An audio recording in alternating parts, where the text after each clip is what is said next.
Segunda parte, presentación producto integrado.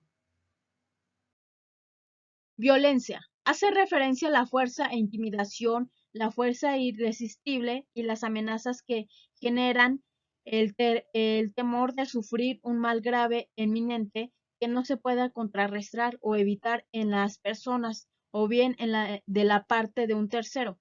En la nulidad del acto la relevancia de las amenazas tiene que ser juzgada teniendo en cuenta la situación del amenazado y las demás circunstancias del caso, es decir, que esta amenaza tiene que ser relevante. Por ejemplo, si un señor llamado Luis le dice a Gustavo, véndeme tu carro porque si no voy a secuestrar a tu hijo. Lógico que Gustavo se va a sentir intimidado y hay una violencia. El dolo lo vamos a relacionar con el engaño. Es aseverar algo que es falso, ocultar algo que es verdadero. Básicamente es engañar a la otra persona. El dolo es esencial y causa la nulidad del acto es grave, si es determinante de la voluntad y si causa un daño importante y no ha habido dolo por ambas partes, es decir, que solo una de las partes engaña a la otra gravemente, y de esta forma el dolo es esencial y causa la nulidad del acto. El dolo también puede ser incidental, es cuando no es determinante de la voluntad, en consecuencia no afecta la validez del autor. Los sujetos que se toman parte de una situación de dolo son el autor del dolo esencial o accidental. Puede ser parte del acto o también un tercero. Se relaciona con el engaño, es aseverar que es falso, ocultar algo que es verdadero, el engañar a la otra persona, el dolo esencial y causa de la nulidad del acto, si es grave, si es determinante de la voluntad y si causa un daño importante y no hay dolo por ambas partes, es decir, que solo una de las partes engaña a la otra gravemente y de esta forma el dolo es esencial y causa la nulidad del acto. Hay diferentes tipos de dolo como el incidental y recíproco.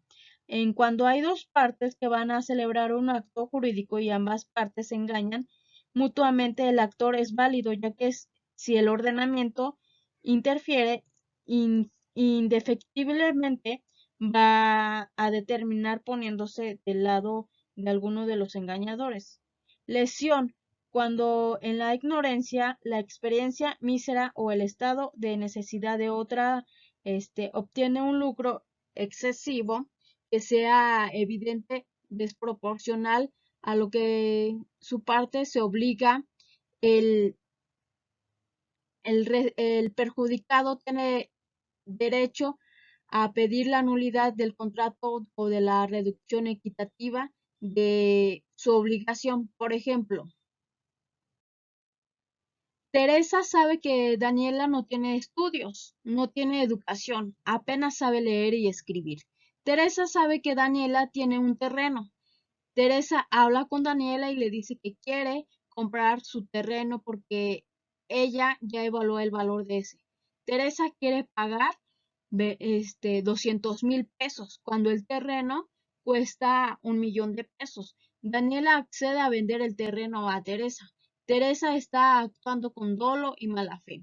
Daniela se asesora con un abogado y ésta le indica el valor real del terreno, por lo que el abogado habla con Teresa para pedirle que regrese el terreno a Daniela, o bien negociar una parte proporcional del terreno con el valor que ella pagó. De lo contrario, se recurrirá a un juicio, donde el juez determinará el dolo o mala fe. El dolo es el artificio o maquinación fraudulenta que se emplea para introducir el error o mantener el ángulo de los contratantes. Recordemos que ya se vio el error anteriormente, solo se magnifica aquí. Licitud en el objeto, motivo o fin. El tercer requisito de validez de los contratos, la ley exige que el objeto y el motivo o fin del acto sean lícitos. El artículo 1795, fracción 3. ¿Qué es el objeto y cuál es el motivo o fin del contrato? Recuerden que el objeto del contrato es el contenido de la conducta del deudor, aquello a lo que se obliga El motivo o fin es el propósito que se le induce a su celebración y el por qué se obliga. Por tanto, para descubrir el objeto de contrato bastará inquirir a qué se obliga el deudor y para qué averiguar el motivo o fin y preguntar. ¿Por qué se obligó el deudor? Pues bien, para que el contrato sea válido es indispensable que tanto a lo que se obligó el deudor como el porqué de su proceder sean lícitos, es decir, congruentemente con los dispuestos por las leyes de interés público que, que no quebrantan de una provisión, un mantenimiento legal. El contenido, el propósito de las cláusulas contractuales deben respetar las normas legales, pues en su acatamiento se sustenta el orden jurídico y la paz social. Por ello es un contrato que contradiga lo establecido en las normas prohibidas o imperativas no habrá de tener validez, será nulo. Por ejemplo, Miguel Ángel contrata a Fernando para que amenace a Rodrigo y le ofrece 5,000 pesos en pago. Objetivo ilícito y motivo o fin ilícito. Elementos accidentales del contrato. Los elementos accidentales tienen un principio de autonomía de la voluntad de las partes. Nos indica quiénes son partes del contrato. Pueden establecer un mutuo acuerdo, cláusulas accidentales que contengan condiciones convenientes para estos sujetos. Las cláusulas también pueden ser esenciales y naturales. La limitación de todo esto es que no debe ser contrario a la ley, el orden público, la moral ni las buenas costumbres. Estas son libres para crear, modificar, reglamentar o extinguir sus relaciones jurídicas de carácter contractual. Los elementos accidentales forman parte de los elementos constitutivos de los contratos, además de los elementos accidentales indispensables para la existencia de un contrato. Comprenden consentimientos, objeto y causa. Los elementos accidentales forman parte de los elementos constitutivos de los contratos. Sus elementos son elementos de existencia de un contrato, comprenden consentimientos, objeto y causa y los elementos naturales. Por lo general, los elementos accidentales los encontramos como la condición, el modo y el término. El término es un hecho futuro y cierto. Es cuando las partes se acuerdan cuando será pagada la presentación sin estar sujeta a condiciones. Ejemplo, Ana acuerda con María que dentro de 15 días debe pagarle los zapatos que compró hoy. El término es una determinación del momento del cual depende el cumplimiento o extinción de una obligación. Siempre habrá una certeza del hecho. Si hablamos de condición, hablamos de un hecho futuro por incierto. Es cuando las partes se acuerdan cuándo será pagada la prestación sin estar sujeta a condiciones. Por ejemplo, Ana acuerda con María que dentro de 15 días debe pagarle los zapatos que le compró hoy. El término es una determinación del momento del cual depende el cumplimiento o extinción de una obligación. Siempre habrá una certeza del hecho. Si celebramos la condición, hablamos de un hecho futuro, pero incierto, en las condiciones de posibilidades de que el contrato tenga efecto, se celebre o sus efectos se extingan, depende de un acuerdo entre las partes que no sabe si sucederá. Otro ejemplo es, por ejemplo, yo compro 1,000 camisas porque yo vendo en los domingos en los tianguis, pero yo quedé en pagar esas camisas el 19. Entonces, pero yo no sabía que iba a estar la pandemia y que no iba a poder salir a vender las camisas. Entonces, puedo yo hablar con el dueño porque yo no sabía que pues a lo mejor pues iba a suceder esto, ¿no? Entonces, esto es autónomo, por eso es que son elementos accidentales porque son autónomos.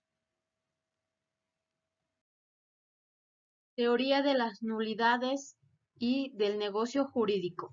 Al paso del tiempo ha habido una evolución de la teoría de las nulidades. La teoría clásica distinguió entre la nulidad absoluta y relativa. Más tarde se incorporó la teoría de inexistencia, en las que se estructuraron la nulidad, las consecuencias, pueden ser el acto, puede nacer muerto, por lo tanto no existe. No produce ningún efecto de derecho y cualquiera pueda desconocerlo o puede nacer enfermo. Por lo tanto, no existe en aquel que se declara nulo por el juez. A las nociones anteriores, la unión, la inexistencia puede ser inexistente si le falta un elemento en su formación. Inexistencia, artículo 2224 del CC, de la nulidad absoluta, artículo 225 y 2226 del CC, y la nulidad relativa, artículo 2227. Por último, se destacan las ideas de Bonnecas, que es en las que hubo un análisis y se desarrolló una parte de la acción de nulidad y la declaración de nulidad. La acción de nulidad se divide en dos partes. Los titulares de la acción de nulidad se hace valer por el que tenga un interés jurídico. La nulidad absoluta sanciona la violación de las normas jurídicas que protegen el interés general. El tercero no podrá ejercitar la acción. El juez es quien la tiene que hacer valer. La extinción de la acción de la nulidad puede extinguirse por confirmación o prescripción. La confirmación es la renuncia a la acción de nulidad. Como toda renuncia se hace cuando no afecte directamente el interés público. Artículo sexto del CC, por ello se excluye la nulidad absoluta, artículo 2226. La confirmación de un acto unilateral no necesita ninguna aceptación y una vez hecha es irrevocable. También es un acto adictivo en la que renuncia al hecho de invocar la nulidad. Por último, para poder confirmar es necesario satisfacer dos presupuestos. El conocimiento del vicio. No se puede renunciar voluntariamente a lo que se conoce la intención de repararlo. La confirmación presupone la sensación del vicio o motivo de nulidad. Artículo 2233 del CC. Se puede hacer de forma expresa o tácita por el cumplimiento voluntario. Artículo 2234 del CC. El juicio de la nulidad, si el contrato está afectando de nulidad, este hace valer, el juez tiene que pronunciarla, aun cuando la nulidad no le cause ningún perjuicio a quien la invoca. Los efectos de nulidad tienen que adaptarse al fin de que se persigue, el de asegurar el respeto a la norma jurídica que se transgrede.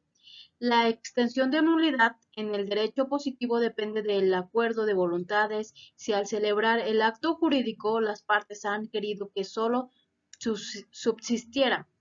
Si el acto demanda la nulidad íntegra del acto, por lo que si se demanda solo la nulidad parcial, el demandado tiene que probar que el acuerdo de voluntades fue en el sentido de hacer subsistir íntegro el acto jurídico.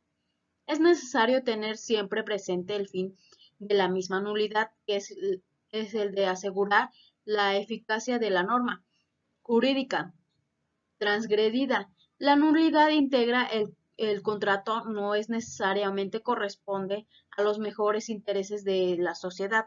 La evolución actual del orden público, económico o social se especifica en materia de protección al consumidor. Tiende a corregir el contrato, a modificarlo. En muchas ocasiones la modificación del acto jurídico responde a los mejores intereses del protegido y no la nulidad absoluta, la retroacción de nulidad. La retroacción de los efectos y en consecuencia la restitución de las prestaciones resuelve derechos ya adquiridos y por lo tanto significa una merma a la seguridad jurídica. La consecuencia se aprecia en materia de propiedad en nuestro derecho positivo. La transmisión por propiedad se verifica por mero efecto del contrato.